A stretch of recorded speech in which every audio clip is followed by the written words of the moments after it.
नमस्कार सभी पेंशन धारकों का स्वागत है एक बार फिर से हमारे इस YouTube चैनल पर। दोस्तों इस वक्त की पेंशन धारकों के लिए बहुत ही महत्वपूर्ण और इम्पोर्टेंट खबरें लेकर आज की इस वीडियो के अंदर हम हाजिर हो चुके हैं, जिसके बारे में संपूर्ण जानकारी आज की इस वीडियो के अंदर देंगे। जी हाँ दोस्तों, पहली बड़ी अपडेट की बात करें तो पेंशन भोगियों की मांग EPS 95 पेंशन 7,500 रुपये प्लस DA और साथ ही साथ मेडिकल कैसे भूल जाएं, इसको लेकर दोस्तों पेंशन पर बड़ा अपडेट EPS 95 पेंशन योजना को लेकर आया। तो आखिरकार 7,500 प्लस DA की पेंशन और मेडिकल आप सभी को कैसे और किस प्रकार देखने को मिलेगा, पेंशन भोगियों की क्या मांग है, इसके बारे में आपको इस वीडियो के अंदर बताएंगे।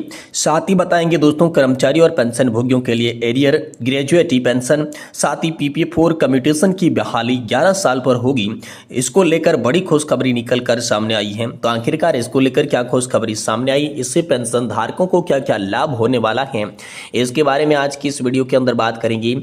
वहीं बात करेंगे आप सभी के 18 महीने का DA एरियर जो है वो कहां पर गया है, 1 करोड़ कर्मचारी और पेंशन धारकों को क्या झटका लगा है, क्या है दोस्तों 34,402.32 करोड़ रुपए का राज, इसके बारे में भी आज की इस वीडियो के अंदर संपूर्ण रूप से जानकारी आप सभी को देंगे।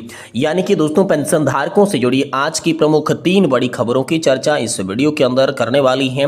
इसीलिए हम सभी पेंशन धारकों से निवेदन करते हैं कि दोस्तों आज की इस वीडियो को आप लास्ट तक देखिएगा और साथ ही हमारे चैनल पर नए हैं तो चैनल को भी सब्सक्राइब जरूर कर दीजिएगा।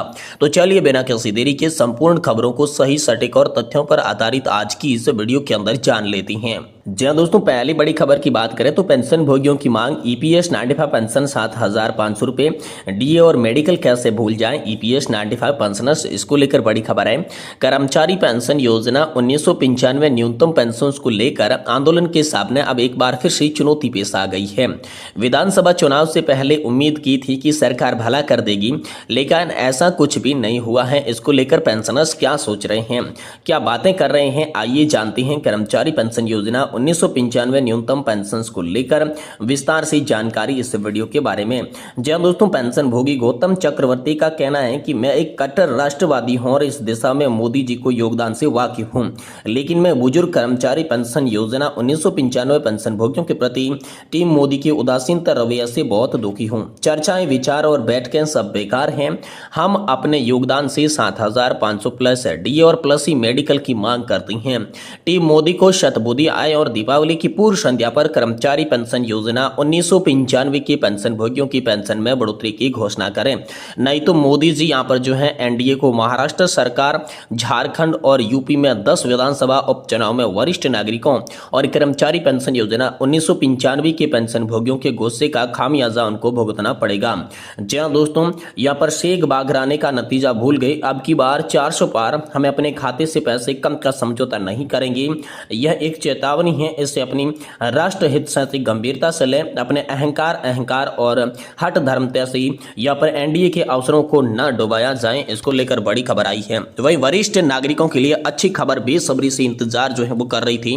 पेंशनर्स सनत रावल ने इस बात का समर्थन किया, कहा कि गौतम चक्रवर्ती जी बहुत ही सही काम, कर्मचारी पेंशन योजना 95 पेंशन भोगी अच्छी खबर का बेसब्री से इंतजार कर रही हैं, लेकिन भाजपा NDA से निराश है। केवल फर्जी तारीखें महीने देते हैं, यह भी कहते हैं कि पेंशन भोगियों का काम हो रहा है, लेकिन कब, आप पर कौन भरोसा करेगा। सुखेंदु मंडल ने कहा कि अब हरियाणा की बारी है, जहां पर पुनर्मतदान की संभावना है। परिणाम वर्तमान में निर्वाचित मंत्रिमंडल के लिए हानिकारक होंगे। ये सब लाखों वृद्ध पेंशन भोगियों का अभिशाप के कारण हो रहा है। यानी कि दोस्तों पेंशन भोगियों का गुस्सा जो है वो सरकार पर फूट फूट कर बाहर आ रहा है। इस खबर में यही हमको देखने पर मिलता है। वहीं दोस्तों अगली बड़ी खबर की बात करें तो कर्मचारी पेंशन भोगियों के लिए एरियर ग्रेजुएटी पेंशन PPFO और कम्यूटेशन की बहाली 11 साल पर होगी। इसको लेकर बड़ी खुशखबरी हम सभी के लिए सामने आई है। सभी सरकारी कर्मचारी और पेंशन धारकों के लिए खुशखबरी निकल कर आई है, क्योंकि सरकार ने एरियर ग्रेजुएटी पेंशन भुगतान आदेश और कम्यूटेशन बहाली के मामलों को लेकर महत्वपूर्ण निर्णय लिए हैं।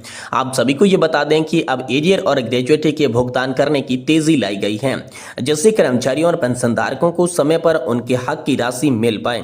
साथ ही पेंशन भोगियों के लिए पीपीएफओ और कम्यूटेशन की बहाली की प्रक्रिया में 11 साल की अवधि के भीतर पूरा करने का फैसला किया गया है। इसके भुगतान से पेंशन भोगियों की आर्थिक स्थिति में सुधार होगा, जिससे वे अपने भविष्य के लिए बेहतर योजना बना सकेंगे। इन फैसलों से लाखों कर्मचारियों को काफी राहत मिलेगी और उनकी वित्तीय स्थिति में सुधार होगा। तो आइए जानते हैं इसके बारे में विस्तार से। देखिए, सुप्रीम कोर्ट का बड़ा फैसला निकल कर आया है। सुप्रीम कोर्ट ने हाल ही में एक फैसले में कहा कि सीआरपीएफ के नियमों के तहत अनिवार्य सेवानिवृत्ति देना सीआरपीएफ अधिनियम 1949 के तहत बल पर अनुशासनात्मक नियंत्रण बनाए रखने के उद्देश्य से वैध है। सीआरपीएफ के हेड कांस्टेबल संतोष कुमार तिवारी का यह आरोप था कि उनके द्वारा अपने सहकर्मी पर हमला किया गया था। जांच के बाद अधिकारियों ने 16 फरवरी 2006 को उसे अनिवार्य सेवानिवृत्ति दे दी। संतोष कुमार के द्वारा इस फैसले के खिलाफ विभाग में यह अपील की, जिसको 28 जुलाई 2006 को खरीद कर लिया गया था। आप सभी को यह बता दें कि मामला सुप्रीम कोर्ट में तक पहुंच गया, जहां पर सुप्रीम कोर्ट द्वारा याचिकाकर्ता को दोषी ठहराते हुए अनिवार्य सेवानिवृत्ति को बरकरार रखा। सुप्रीम कोर्ट ने यह स्पष्ट किया कि यदि सरकार अनुशासन बनाए रखते हुए अनिवार्य सेवानिवृत्ति का नियम बनाती है तो यह नियम वैध माना जाएगा। वहीं कम्यूटेशन की बहाली 11 साल पर को लेकर बड़ी खबर हाल फिलहाल में आप सभी के लिए निकलकर सामने आ चुकी है। पंजाब और हरियाणा हाईकोर्ट ने कम्यूटेशन को लेकर एक महत्वपूर्ण फैसला सुनाया है। कोर्ट के राम स्वरूप जिंदल मामले में सुनवाई करते हुए ये कहा कि बहाली की अवधि 15 साल से घटाकर 11 वर्ष करनी चाहिए। कोर्ट ने यह निर्णय 2006 से ब्याज दर में लगातार गिरावट को ध्यान में रखते हुए लिया। 2010 में ब्याज दर 8% थी, वर्तमान में ये लगभग 7% है। इसके आधार पर गणना की गई कम्यूटेशन की वसूली 10 वर्ष 8 महीने में पूरी हो जाती है।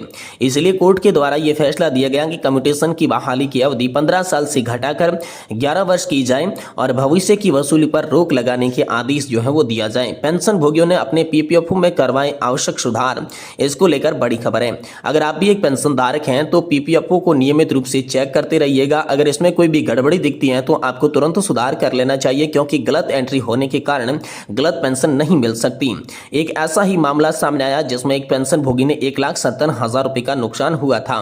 काफी संघर्ष के बाद उन्हें पेंशन अदालत के माध्यम से एरियर का भुगतान मिल पाया। आप सभी को यह बता दें कि रामलाल केसरवानी 28 फरवरी 2011 को सेना से रिटायर्ड हुए थे। पीपीएफओ में गलत एंट्री द्वारा कारण उनकी गलत पेंशन मिल गई थी।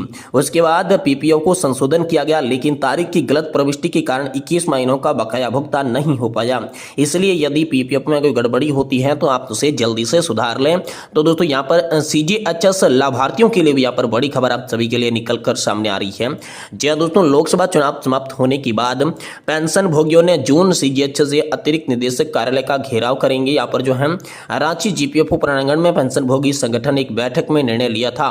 बैठक के दौरान पेंशन भोगियों ने यह तय किया था कि सीजीएचएस के अतिरिक्त निदेशक में कार्य का घेराव किया जाएगा। यहाँ पर पेंशन भोगियों की कई समस्याओं का समाधान अब तक नहीं किया गया है।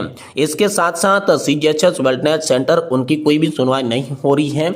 लंबित मेडिकल बिलों समेत कई मुद्दों को लेकर यह घेराव किया जाएगा। इसको लेकर यह बड़ी खबर आप सभी के लिए हाल फिलहाल में सामने आई थी। वहीं दोस्तों, पेंशन भोगियों के द्वारा एक और बड़ी खबर निकलकर सामने आ रही है, जिसमें कहा यह जा रहा है कि आखिरकार कोरोना काल के दौरान फ्रीज किया गया 18 महीने का डीए एरियर का क्या हुआ, क्योंकि 1 करोड़ कर्मचारी और पेंशन धारकों को इसको लेकर बड़ा झटका लगा था, जिसमें 34,402.32 करोड़ रुपए यहाँ पर जो है सरकार ने बचा लिए थे।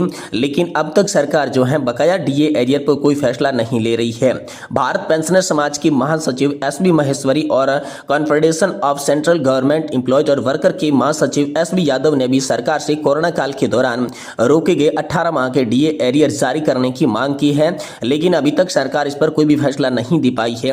ये बड़ी खबर हम सभी पेंशन धारकों के लिए हाल फिलहाल में निकल कर सामने आ चुकी है।